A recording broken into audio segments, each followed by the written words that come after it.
clean.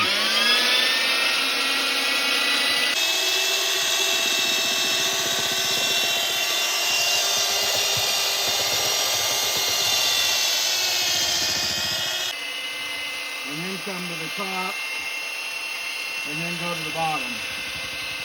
And that always seems to work well, and not making a mess and having a splatter everywhere.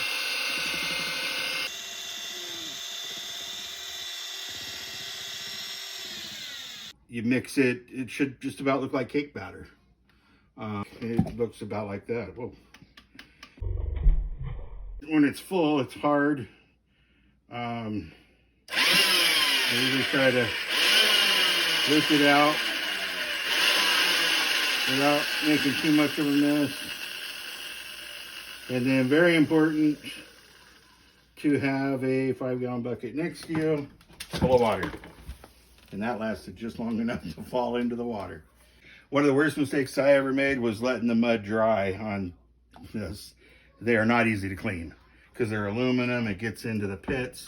So keeping it in water until you're done for the day and then taking it into the sink. Another fact about mud that a lot of people don't know, I'll tell you a little just kind of funny story to go with the mud since that's what we're talking about. I was doing some work at my mom's house. Oh shoot, I've been doing this for 37 years, 37 plus years. I was doing a bathroom for my mom and dad. And when I was cleaning out my pan and everything, I went out on the front porch and I just started flipping the mud out into the front yard. Now my mom her yard is her sanctuary. It always has been. It's where she planted all the flowers. I mean, everything was meticulous. And she came out and asked me what I was doing. I said, don't worry, it'll all just wash away. It'll be gone. And probably about a week later, she called me up and she says, I'm not happy with you. And I said, why? And she goes, everywhere you threw that mud, the grass was so green, it made the rest of my lawn look bad. So it is safe to throw outside. It's basically just a lime mix. I mean, this stuff is pulled out of the ground to begin with.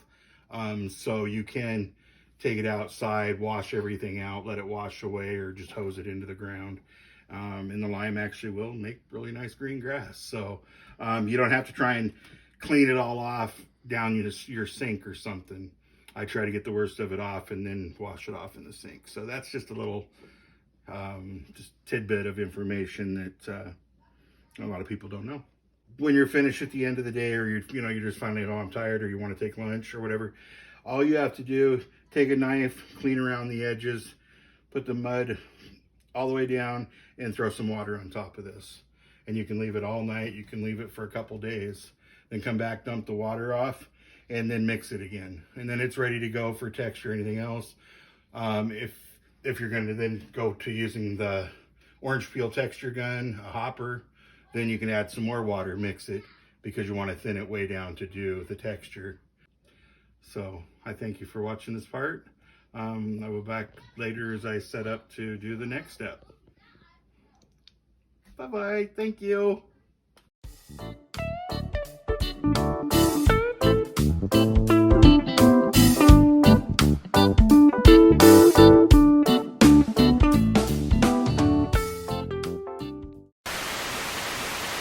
These lids.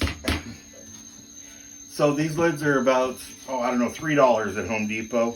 I do believe Lowe's has them too. You got to go to Home Depot or Lowe's to grab your mud anyway, and you're buying it by the bucket or getting a box and dumping into a bucket to mix. These lids are just not as easy to get on and off, and they don't seal quite as good, in my opinion, to where these are more flexible and give, and they're just easy to pop on and off. And you can clean them up, when they get too dirty and stuff, and reuse them over and over. I mean, I can't even tell you how long we probably had this one. But it definitely just, it seals the mud up and keeps everything to where it'll last. And then when you're ready to use it again, you can just come in and dump the water off and hit it with the beater again, the mixer, and get it good and mixed up. And by the end of you using that and ready to say use the hopper, it's almost going to be enough moisture in it just to be able to shoot in your hopper and get the the orange peel texture done.